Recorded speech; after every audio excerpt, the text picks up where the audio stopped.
Welcome back, everybody, to another episode of What's My Line. This is episode 47, and holy hell, I've done 47 episodes of these things. So I'm just as shocked as you guys. But thank you guys so much for listening to 47 episodes. If you're here for the first time, we're gonna have some fun today because today I'm joined by someone who's a blogger, a influencer, streamer, and she calls herself the Fun Finder too, right?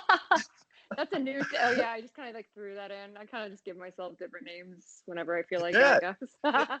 Hey, give yourself nicknames. Always promote yourself. But I'm joined today by the lovely and phenomenal Char Modelle. Char, how's it going? Honestly, I'm good, but I always think it's gonna take like less time than something does, and I just got done filming or doing video for it's called the Supplied Shop. I'll be sharing information on that, but I thought, oh, this is only gonna take like an hour and a half, and we're like 3 hours in, and I'm taking a break. Yeah, it's crazy. Like anytime I ever have to do like any filming, like filming anything, it's like, oh, it's gonna be like, yeah, probably take like an hour or 2 hours. I'm there for like 8 hours. It's so I get it. Totally understand how long You're it dealing takes. with a different ball game, though. You're on a legitimate set. I'm my own set with a bunch of lights I keep breaking. So, Oh, well, so hey, at least you don't have like, to like pay, or I guess you have to pay off the lights that you keep breaking, but at least no one gets yeah, upset that you're breaking off the lights. they work. Some of them are like taped together, but we got it set up. There you go. Well, since it's 2020 and everybody knows there's a pandemic going on. So I like to ask my guests the first thing: how has this coronavirus affected your 2020? Was there any like major plan that got canceled for you, or is it has there been anything that's like steered you off your course? You know what? I would say I was lucky, but then I remember all the work I put into it. But in essence, I was lucky because I started working from home a year ago, and it wasn't like I knew that we were going to come up on some crazy pandemic. It just happened. If the cards fell that way, kind of in my favor. So it did affect me. Just being stuck at home. I think it affects everybody. We're social creatures, and you kind of got if you live alone like I do, then you're just like there's no interaction physically with anybody. That was kind of strange, but on a financial level, on a work level, no, I it helped me because then I was able to focus on work without distraction. And so I ended up doing streaming, blogging for a company almost a year now, and they had just launched the streaming aspect when we shut down. So it was kind of like the perfect storm. Again, it worked out in my favor and it allowed me to focus, but I wouldn't say that I was like necessarily like grateful for a pandemic, but you know what I'm saying? I don't mean it to come off that way. I'm just saying that where I was at in my life, it didn't affect me as bad as it did a lot of people around me. Hmm. So Okay, that okay. was it. Well, let's get into you. Said mentioned about people being social like creatures. Well, let's talk about you growing up. You're currently in Las Vegas now. Did you grow up in Las Vegas, or like where No, did you grow up? no, Indiana. So my background is like I grew up in Indiana and I've been in Vegas almost like 10 and a half years now. So a decade. I moved out here by myself. I took a job with a sports nutrition company originally, but honestly, I don't care if it would have been a McDonald's. I would have moved out here if somebody given me an opportunity because Okay. I just wanted to get out of Indiana at the time. So it was just a strange time because I had lived one way for so long-term relationship. I grew up really religious for most of my life, really involved in a church. I had like two jobs since I was 14 years old. I always worked, bought, most of my stuff for myself. And going from that and not really enjoying, I didn't have like a true childhood. Like I never went to prom. I didn't get to go have a graduation party. My parents didn't really celebrate or like give us gifts after the time we were like 15. It was just, I kind of felt a little robbed of enjoying life. So when I moved to Vegas, like probably my first 6 months, I did go out a lot, but I didn't know anybody here. And when I moved out here, my job just kind of crumbled. And it was not the situation that I thought it was going to be. And I was supposed to be their marketer, and then they ended up folding before they even launched. And so here I was stuck in a city. I didn't know anyone. So I took every single invitation out and I got everybody's phone number and connected online with them. There wasn't Instagram at that time, it was Facebook. And I just sort of branched out that way. And I was like, what am I going to do? I'm not going to go home. So now I worked at Indiana University too. And so I had, like work experience, but not that wouldn't have been useful here in a service industry. So I literally booked my ass off Craigslist. Am I allowed to say cuss words? Sorry. And I Oh yeah, booked you myself. can curse. Yeah. Go for it. Okay. Okay. I'll try not to say too much. For 6 months, I booked myself on trade shows and promotional modeling, made a fake resume and lied. I literally just asked people around what I could do to make money. And that's how I survived for the longest time. So, yeah, for several years, I did trade shows, promotions. I helped in nightclub events. I did the stuff sometimes where you're standing and you're just like the hot girl, and then other times you're the sales girl. Like it was kind of all over the Yeah, map, and it was fun because my life had been so serious up until that point that I really embraced it. Like I lived in reverse, yeah, yeah. You really hustled to kind of make yourself, to be a success out there. Why Vegas? Why not? Because the people always talk, oh, New York or Los Angeles. What was it about Vegas for you that made you want to go out there? I wanted to go to California originally, Okay. and but the job opportunity that I had was Las Vegas, and I was working remotely. I had a full-time job at IU, and I was also working for a guy helping him set up promotional models in each city around the country before he launched an energy drink. So that's kind of how I knew what promotional modeling was, even though I had never done it. I knew about it. So when I moved out here, but he lived here with his fiance, and they were building from scratch from Las Vegas, and I was going to come out here and get started to get the ball rolling for their launch. So I was like, do I really want to move? I don't know anything about this city. I am not a desert dweller. I'm a forest and mountains type person, or at least, at least there's the ocean in California, like a little bit more, terrain to go on adventures. But it's what got me here. And then people go, why are you still there? You know, I built up a huge network here, and I never felt like I had monetized it or worked with the people. And I've kind of just been build phase for the last decade. This last year and this year is like, oh, okay, now I'm tapping into my network. So I stayed here because I'm sort of still in build mode, probably for like at least another year. And Okay. then I'll be thinking about moving.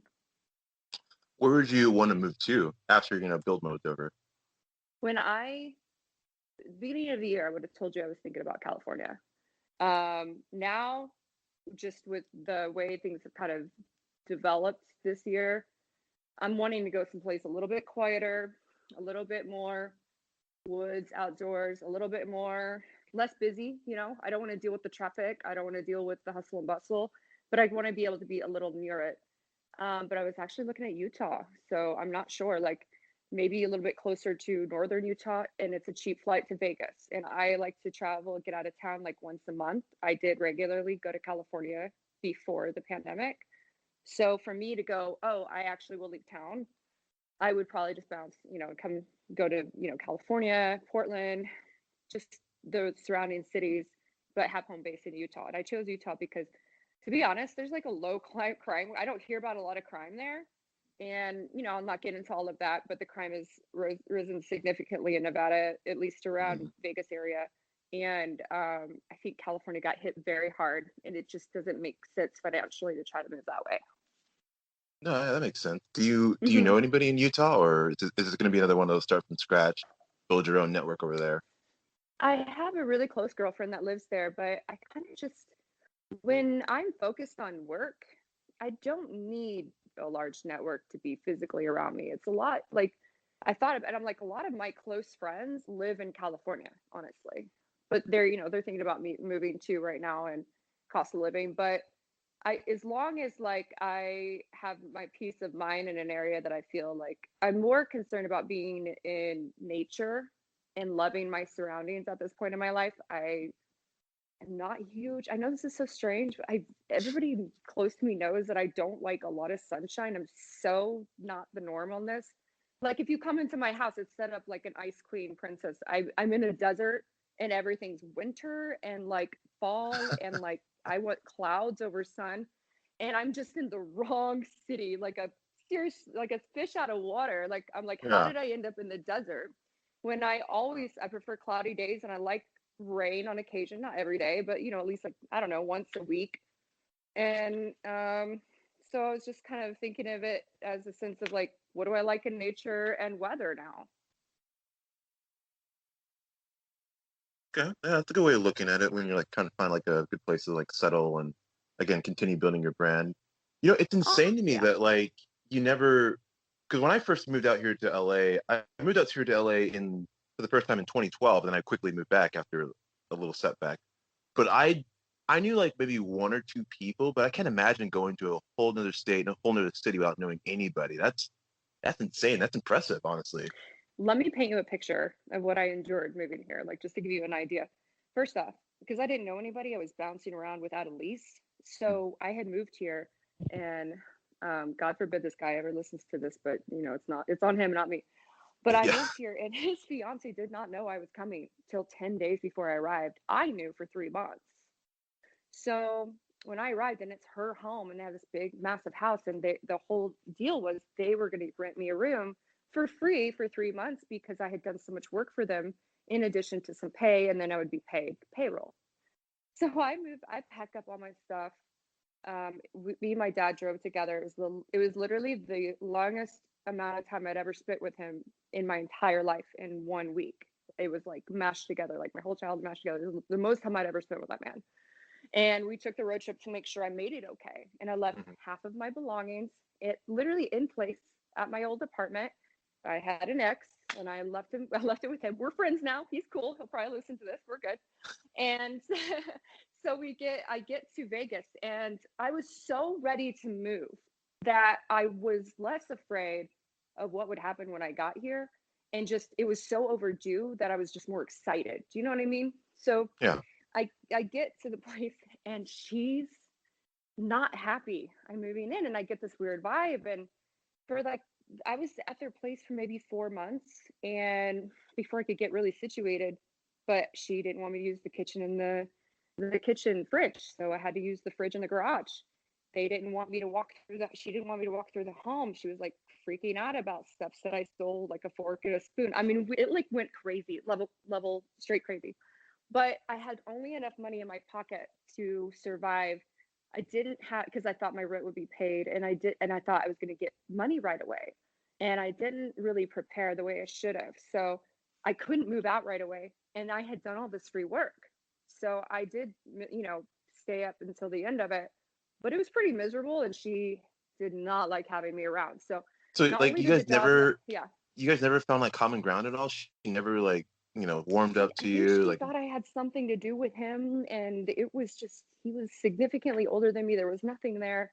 And I was just this Indiana girl thrown into Vegas. You know, I drove out here. I didn't understand the culture and everything. I was kind of very observant. So I really wanted to see how the city worked before I told a lot of people about who I was. I would just kind of get to know them and ask them questions. So I was pretty smart and about that. And but then I ended up moving out and getting, God, I think I moved 6 times that year because every roommate was like, I'm going through a breakup, we have to move out, or I'm gonna go move back home, it's not working for me. It was a hustle and bustle year, and I came at a time when the economy was falling. So I didn't even know that. Like, I didn't pay attention. I didn't pay yeah. attention to Yeah, economics. you're I just just like like, this you're just this young girl who's out there just trying to like yeah, just like, I'm make it. just Like, yeah. chilling. So it was a wild ride for sure. Did you ever like those like first 4 months ever think about going back to Indiana at all? Or was that even a possibility? Never, never. Like when I make really large decisions in my life, and I have made some really big decisions like that, like 3 times. When I make it, like I know it, and I don't look back. Like I was in a long-term relationship for almost 7 years, but I knew I didn't want to be in, and I didn't plan it. I woke up one day and ended it, and it was tragic. The way it went down was tragic, and I never looked back. And then when I moved to Vegas, same thing. I was given the offer. I didn't wait. I didn't hesitate. I said, when do you want me there? Like I had no plan. I was still in the lease. And I worked it out, It was, and then when I got here, I was like, oh, I'm not looking back. I was supposed to be out here years ago. I knew when I was 10, I didn't fit in Indiana. Like I've always known I didn't fit in Indiana. And I've always been the black sheep. So when you're so used to not really fitting in, you don't really crave a place that feels like home. You sort of make anywhere your home, you know? Yeah, that's a great way of looking at it. Like again, yeah, when I first moved out to LA, I left and I always kick myself for leaving. Man, I should just stay. It's just a bucket, keep hustling. But I was young. I got scared.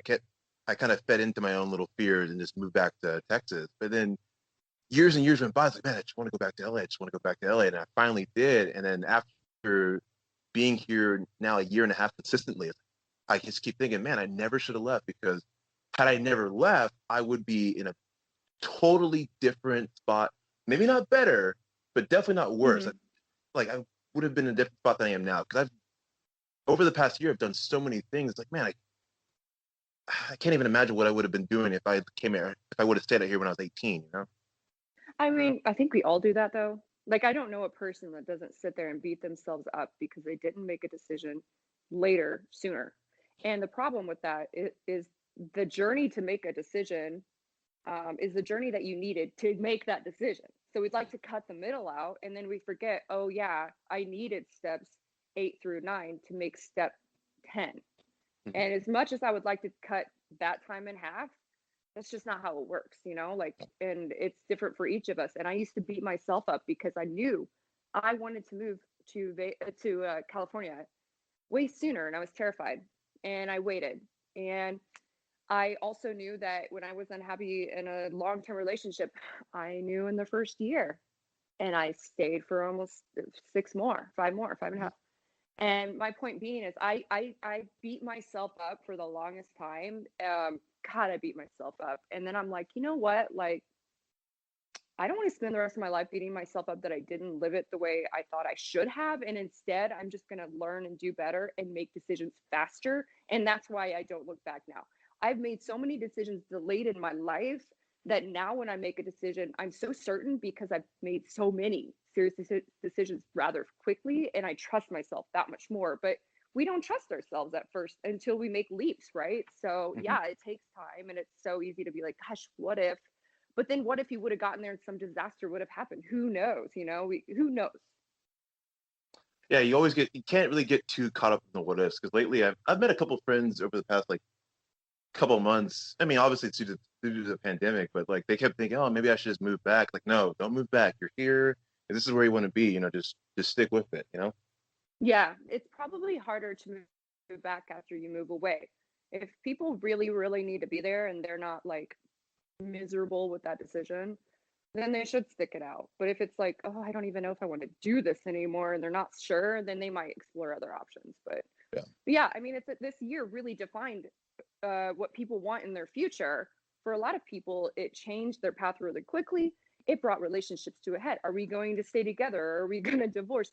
Are we going to have kids? Are we not? A lot of people are turning up pregnant, married, and a lot are divorcing. So it kind of gave us an advantage in a way that it fast forwarded because it forced everyone to feel and think and make decisions that they wouldn't have made had they been able to be distracted and not stuck at home. So it's been a really weird year, but it might have been the one that everybody needed to make decisions that they've been stalling on. Yeah, actually, I've brought that up in a recent podcast episode too, where it's like it's weird how, and granted, I don't wish this year on anybody, but like it is kind of crazy how this year has given us a chance to have our own little come to Jesus moment, like take a step, take a step back, look in the mirror and reflect on like, okay, what am I doing? How can I like better myself now after everything else has been taken away? Like, is this who I really want to Right. be? Is this what I really want? Yeah, it's crazy how much like the pandemic has taken away, but it's also offered so much if you really think about it.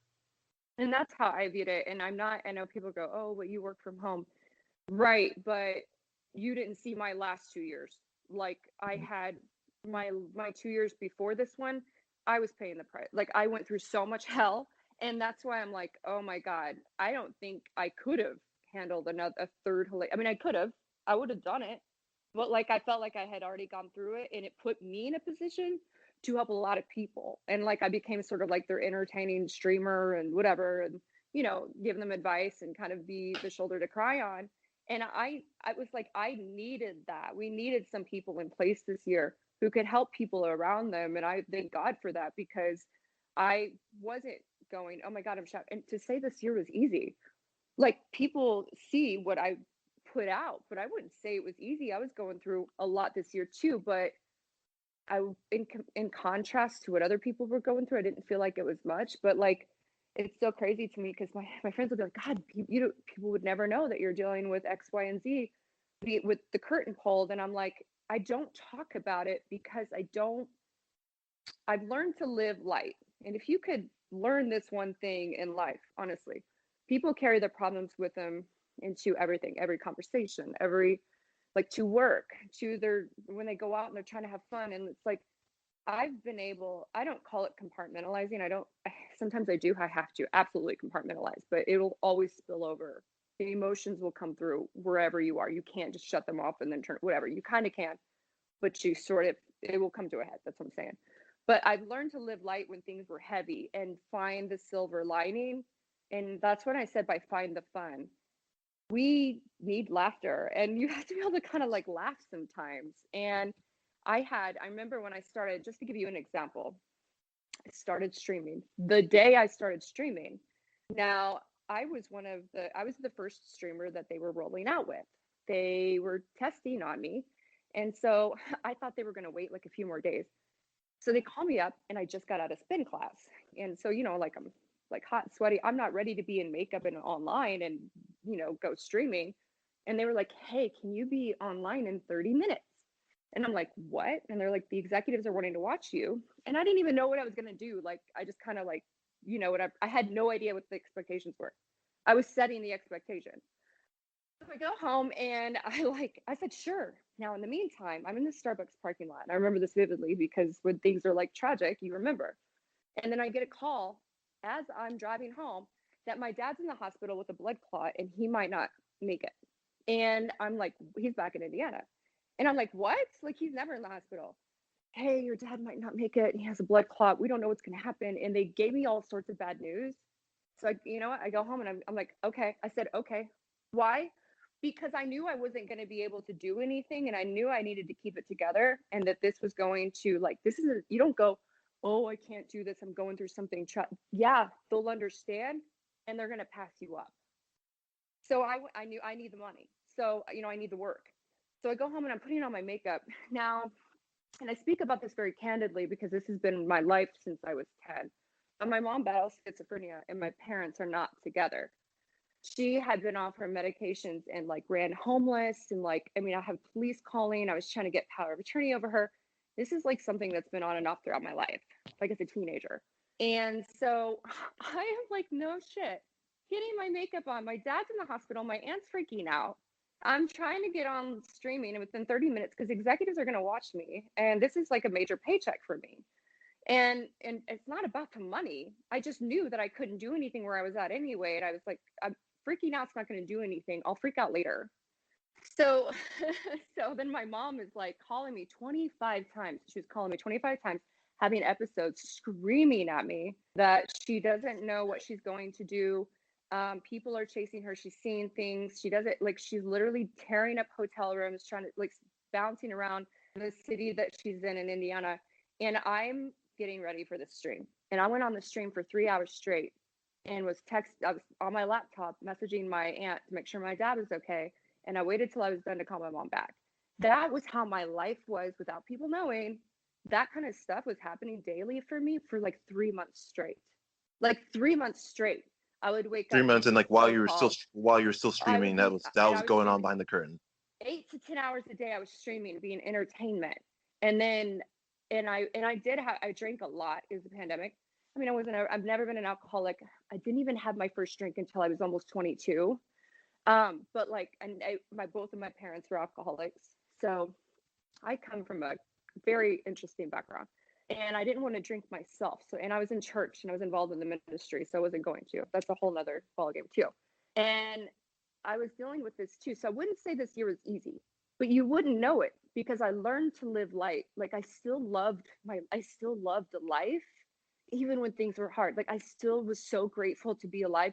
And I've had so many, like I was in the Vegas shooting, like I've been assaulted before, like I've had scary things happen to me all my life that you wouldn't know. It's because I still love life so much and I love people so much and I'm so grateful to be alive. And that's a journey on its own. And like this year, I'm saying was different for everybody, but I wouldn't say that I had it hard because I know some people did lose their jobs and their everything. But I was still dealing with it with my family, and this stuff still goes on, but like it's a little bit more controlled. It's just it's like it's not like 25 calls a day now. It's like one, and she's back on her meds.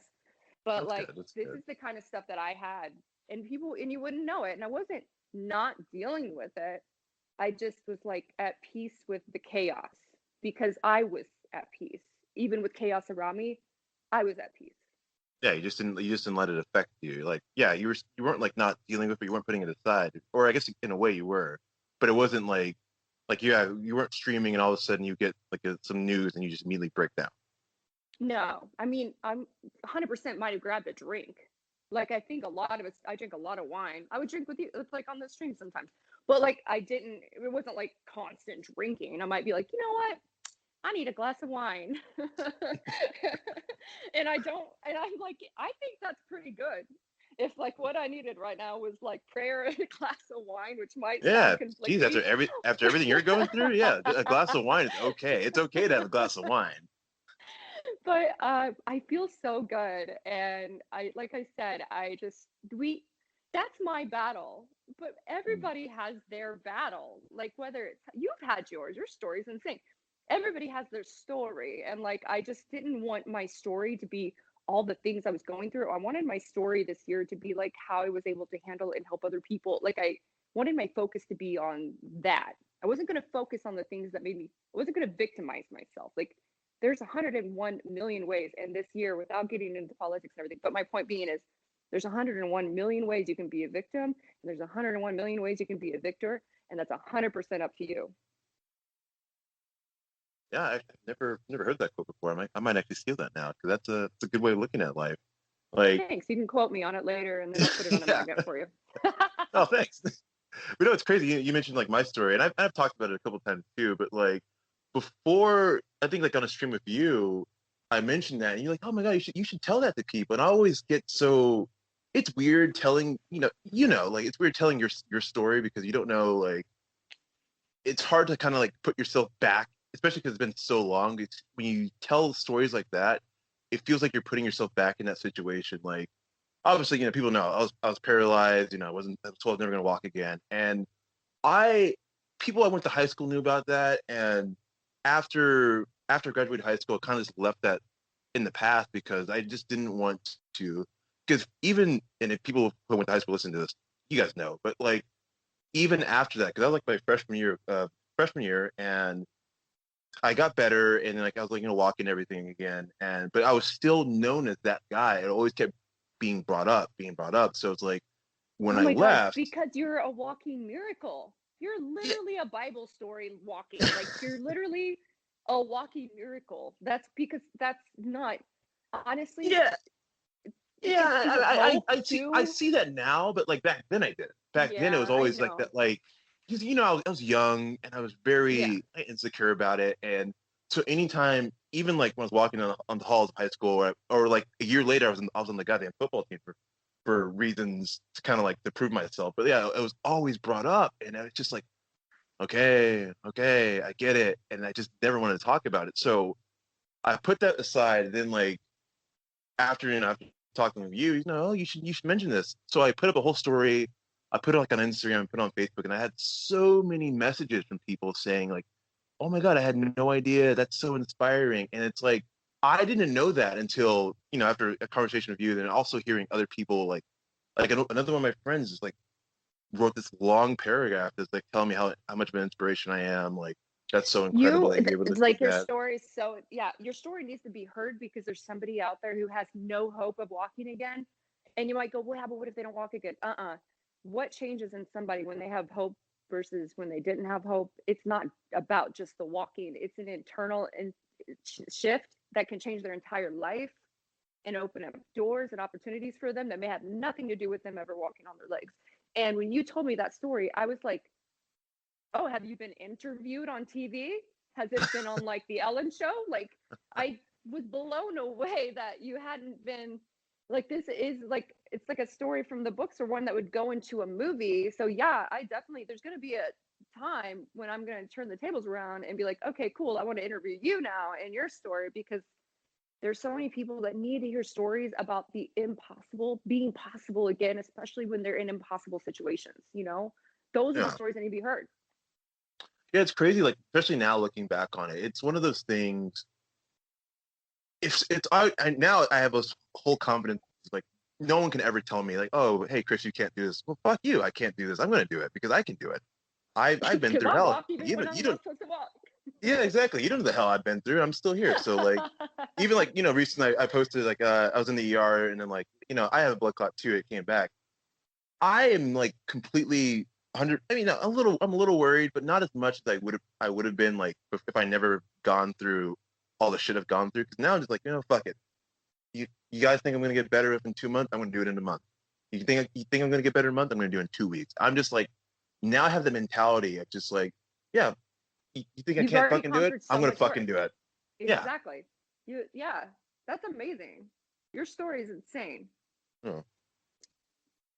Yeah, and again, it's one of those things that I'm grateful that like shout out to my family and like my two sisters who were there for me when that happened because yeah, they saw like if anyone ever asked them, they saw like the anguish I went through. And yeah, I don't want to like veer too much away from it, but yeah, it's like what you've gone through. Like you hustled, you made yourself, you knew your worth, you kept going because you knew that like I'm fucking Char, I'm going to do this, I'm going to succeed. No one's going to tell me I can't do it. Right. And I don't want to downplay all of the time that I took away from the world to work on myself to get there.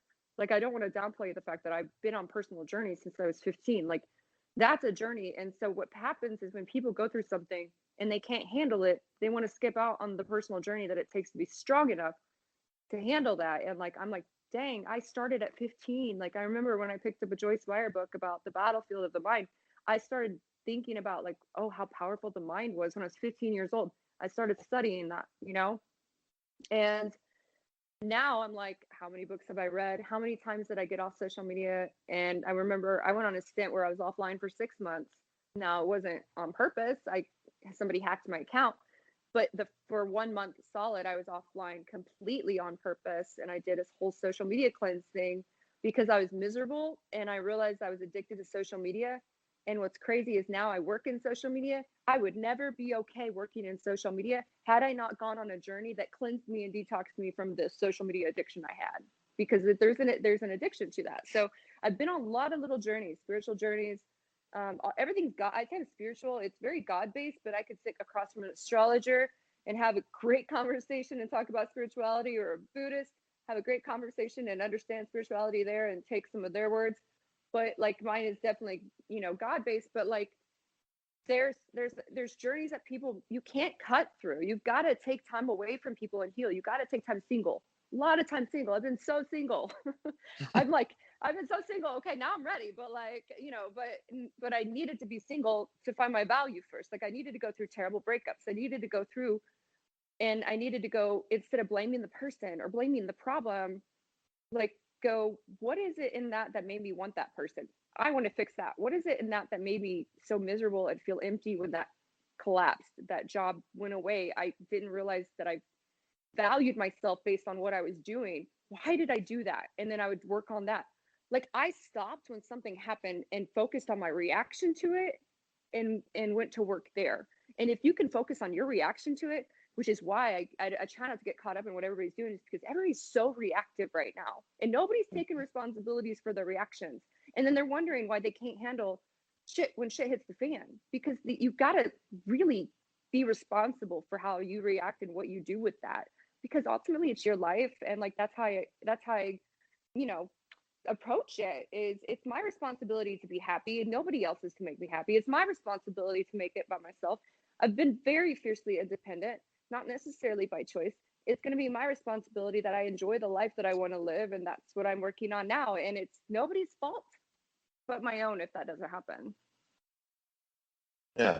Same here. That's been my mentality for the past 5 years. Like it's all on me. Like it's all on me to like know my value, know my worth, and just if if shit hits the fan, it's me to, to deal with it. It's me to clean it up.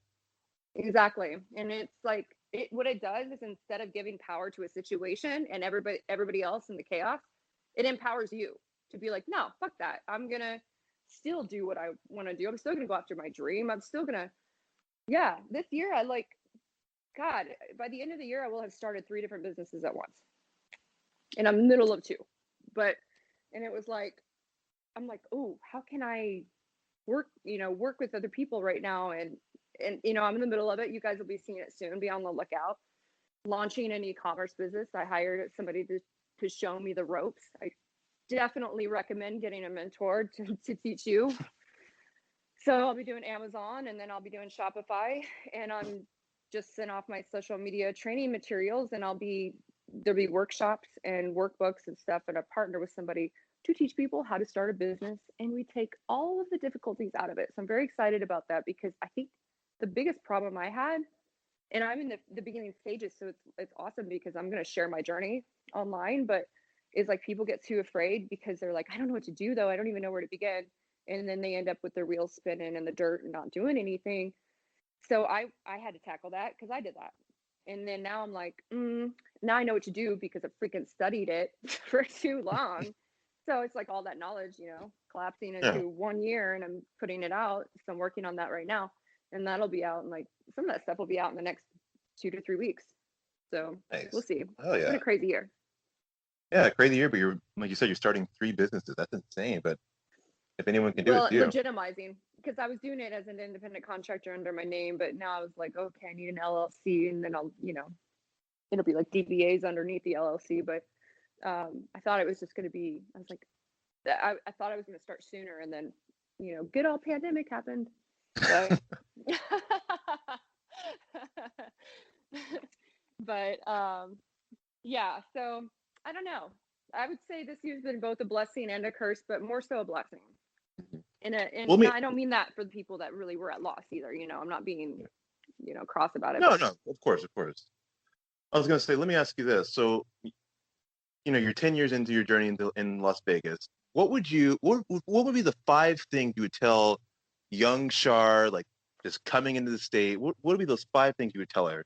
Like if you could just go back in time, just like well, give her some advice. oh, like advice that would have sped up the process of the last 10 years. So probably one is, and I took this advice, but I'm going to give it to people too. If they ever move to a new city, meet as many people as possible. And people say all the time, I don't like small talk. Well, you know what? Small talk is what leads to deep conversations. So cut that crap out. That mentality's stupid. You don't just walk up to someone and ask, oh, how did you decide that you wanted to divorce your wife today? You go, hey, where are you from? That is small talk. You have to get there to, you know what I'm saying? Like Yeah, people want to yeah. skip out the small talk. It's all about the small talk when you move. So I would have given my advice, and I did do that. So 2, whatever it is that you want to do. When I moved here, I've always wanted to do motivational speaking. At first, I was an evangelist, and then I was like, I want to be a motivational speaker. And I delayed because I thought I needed to be an expert in every field before I did it. And I didn't realize you become an expert by doing it. So, anyway, next year we'll be going in that direction. I have like this whole plan, but I've been wanting to do this stuff for years. I mean, we're talking well over 15 years, going to age myself here. And so I would say, whatever it is that you dream about, if you know you want to do it and you've been wanting to do it, just start with step 1. And whenever you do step 1, step 2, 3, and 4, they come along. You can't figure them out without doing the work first. So don't even try. Just do what you know first. 3, don't date in the service industry. All right, there you go. No, I'm just Hey, kidding. that's This is this is for Las Vegas. You know what? Actually, I didn't. I actually stick to my own rule. I only dated one guy in the nightlife for the longest time, and then I went through a whole history. I dated a bunch of male dancers. I don't know anyway. God bless America. I did. And then I was like, okay, I need to be dating a little bit more seriously. Anybody that knows me for a while will know that's true. Anyway, 4. Um, learn, learn. If you feel like you're stuck and you're like, God, I just can't even like get it done today. I just feel mentally, physically, emotionally, spiritually stuck, probably because you've tapped out with the knowledge you have and with the inspiration you have, and it's running dry. It's time to re-inspire yourself. Go read inspiring stories, go do some research on a topic to reinvigorate your life and learn, because that's the only thing that's going to move you when you feel stuck. I call it like borrowing energy. If I feel really tired, I listen to people who are really energetic and stuff, and I kind of get on their wavelength and get my day going. That's 4. 5, please don't get stuck in a job just because it pays a lot and not make plans for every girl that is is a cocktail waitress this year, every guy that was just a bartender freaking struggled if they didn't have another source of income. Whatever it is, have multiple sources of income. I have at least 4 now. Like, if you don't have multiple sources of income and you went through this pandemic this year, look, I know that it's not even just a pandemic. You lose your job, something happens to you and you're not able to do that job, or you're not suddenly like, oh, I have a scar on my face or an accident and I'm not pretty, the model bartender that they needed, you're screwed. So make sure you have multiple sources of income and never rely on one or anybody else to pay your bills, and save some money. You don't need the designer bag. You should put it into an LLC and start a business instead. There's my, yeah. All right. Hey, that's some good advice. Hell, it's good advice for not just for young Char, but for anybody out there who's like moving to like a new city or a new state and just want to like build their own brand. Exactly. I love that you said build your own brand, because it's kind of you'll laugh whenever we come out with the name of our stuff, our products, because it's kind of the direction it's at. Build your own business, build your own brand is exactly what we're going to be releasing. Cool. Maybe you can quote me on that. Maybe I can get a little piece of the pie there. I mean, of course, you can always review it. Be like, this stuff is shit. I'm just kidding. Well, okay. When you see a review that says that's not me. Just so you know. You hater. Oh man. Well, You'll and be the also first like, to know. well, also speaking of hate, how do you? I want to ask you this. Like, this is the last thing I'll ask you. Like, how do you deal with like? Because obviously in your life you will get haters or people who just like try to troll you. Like, how do you? Especially since you're a vlogger and like a lot of people on vlogs like to post like a lot of hate comments. I always want to know, like, how do you guys deal with hate comments? Like, do you ever like try to respond to them, or like you say, oh fuck, I'll ignore it. We won't end on this note. You'll have to ask me one more question, because I don't want it to be ended on the hater one. But the hater, you know what? It used to bother me back. I don't know. I think I went through this huge fuck it mode like 3 years ago, and it was the most liberating. Now I kind of turned into like hell on wheels and kind of like I'm always nice and kind to people, whatever. But I was kind of in like that, Kill Bill bitch mode, and I was just like, I don't even care anymore. I was so tired of making everybody else happy and trying to like adjust to the people around me. And I was like kind of miserable. And I'm like, who am I when I'm not trying to make everybody happy and adjust to my surroundings? Who's that person? And I'm like, sometimes that person can be a bitch. Sometimes that person flies off the handle and says what she wants. Usually she has a lot of tact in class, but sometimes she doesn't. Sometimes she has a viewpoint that's quite offensive to another person in the room. I embrace that person instead of trying to change or to please everybody, because that person is exactly who I am. And and then after that, I didn't care as well. I like laughed at it.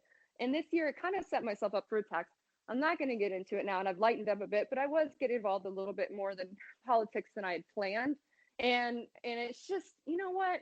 It's just not worth the energy sometimes to share everything you think online. And was getting heavily attacked for it. And I like laughed. I was like, this is so ridiculous. First off, I'm not saying things that are offensive. I'm not putting it out there to be offensive. I'm actually trying to be informative, and I'm upset just like everybody else is about some things. And I remember, and I got attacked by some people, and I'm like, the people that take the time to comment and troll my page are quite miserable themselves. They don't have enough going on in their own life to be happy about. So they literally troll pages because they're miserable and they're sharing that misery with other people. It's like, I'm unhappy.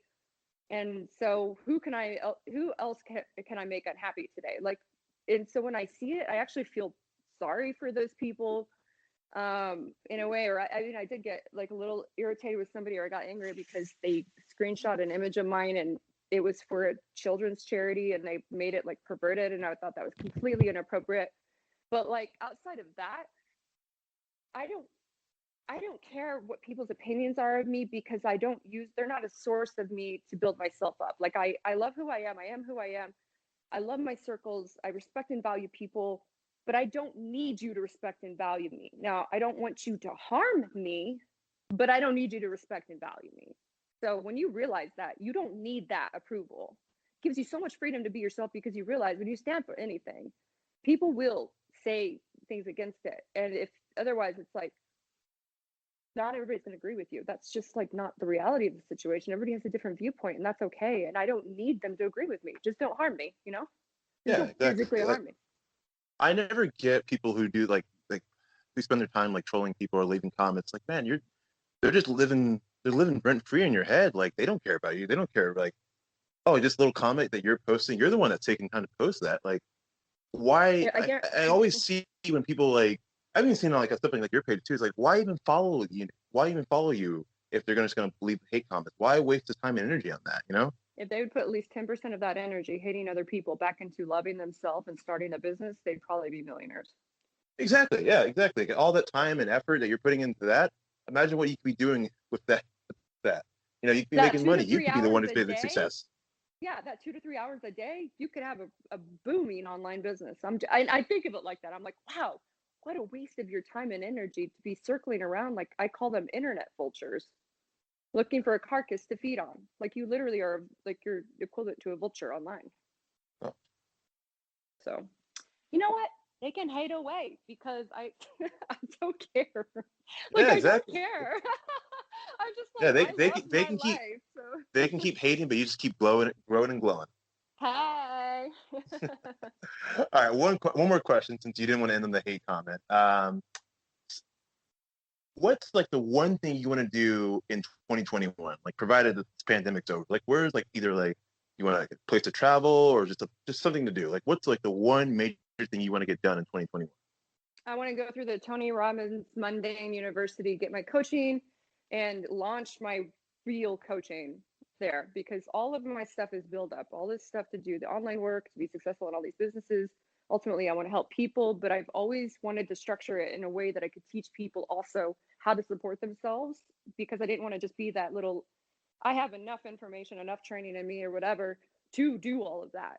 But I don't in a way to make you successful financially. And honestly, money's a big issue. And I wanted to tackle that before I launched any type of like, motivational speaking. I don't want to just come and motivate you. I want to teach you how to do it. So I'm doing it myself. I'm putting myself through the process this year. That's what I'm doing, like this year through next. But like, that's the direction I'm headed. I've been knowing I wanted to do that since I was a teenager. I've wanted to help people and I have, but now I'm going to put it in like a legitimate format, and like go to speaking agencies. And my dream is always to work with him. So I have friends that work with him direct, which is very cool. It's like, and it was just a big influence on my life amongst a lot of other people. So next year really is focused on the work, but and I'm focused on things. If you're like, oh, money isn't going to make you happy, it's not like I'm just about that. But I do want to find my success, and I would love to find the right relationship. I'll be like very candid about it. It's very difficult to date, and it's especially difficult to date when you're an ambitious woman who works from home. Like, and then you go out in a mask. So you're like, how am I supposed to meet someone with a mask? So I just want to settle, like, I'm just ready for different stages of my life to really like, this has been set up for years. And I would love to, I'm obsessed with Switzerland. I'm obsessed with that country. I've never been to, I've only been to Paris and Amsterdam and Europe. I don't know what it is about Switzerland. I think it's just like, the Swiss Alps, and it's very like Christmas village around Christmas. And I'm so that like Christmas town girl. And I love the just the beauty of the mountains and then the water, and it's like a little village. I feel like that would be my paradise 100%. That's my oasis. That's where I want to go. I'm not really like I want to go to Cancun. I'm like, I really want to go to Switzerland. So I have to go to Switzerland next year. Like it is a must. Well, knowing you, you're going to go to Switzerland. All roads are leading to Switzerland for you. And then I'll be like, I made it. Oh, it Yeah, was so fun you have talking to you today. you have your well-deserved oasis there. Yeah, Thanks. You've been a lot of fun to talk to, Chris. That was really yeah. enjoyable. I'm definitely going to turn the tables though, so you be prepared when I want you to share your story as well. So that'll be a lot of fun. Oh man, I guess so. I guess You I'll get guess. Come on, you walking miracle. All right. Well, Shar, tell people where they can find you online. Where can they find you on social media? Well, be on the lookout. My website will be up, Char Modelle, Modelle.com. And then all of my Instagrams, Char Modelle. My Facebook is Char Modelle. So it's all Char Modelle. And then, yeah, you'll find all the information about the business and stuff will be up there soon. I am cranking it out. So give me just a couple more weeks. Oh, hell yeah. Yeah, give you a couple of weeks. You just be like you just be booming out there. Yeah, I hope so. It honestly, oh my God, it's just it takes a while to be booming. I'm gonna be like, woohoo, I made one sale online. There's a journey happening right now. Let's just put it that way. But I'm Yeah, transparent about it. there you go. All right, guys. You can also follow me on Instagram at TheChrisCrusade and on Twitter at TheChrisLemche. And now I have a YouTube channel thanks to Char because she's actually inspired me to start my own YouTube channel, which Yay! I've had like YouTube episodes. Sometimes the episodes of this podcast will appear on YouTube, but I've never actually like put any effort into it. So now I have started a YouTube channel and like I have one video up there of my first reel. So if you guys want to see it and leave comments, I don't care if you like leave hate comments because that's on you. But like I would appreciate it if you liked and shared. But if you want to hate it, fuck it. You would go for it, hate it. I don't give a shit. But Live it or hate it. yeah, exactly. Live it or hate it. I don't care. As long as it's out there, you guys see my stuff, it's all cool to me, you know? Sounds good. But anyways, guys, I will catch you guys next time. Peace out.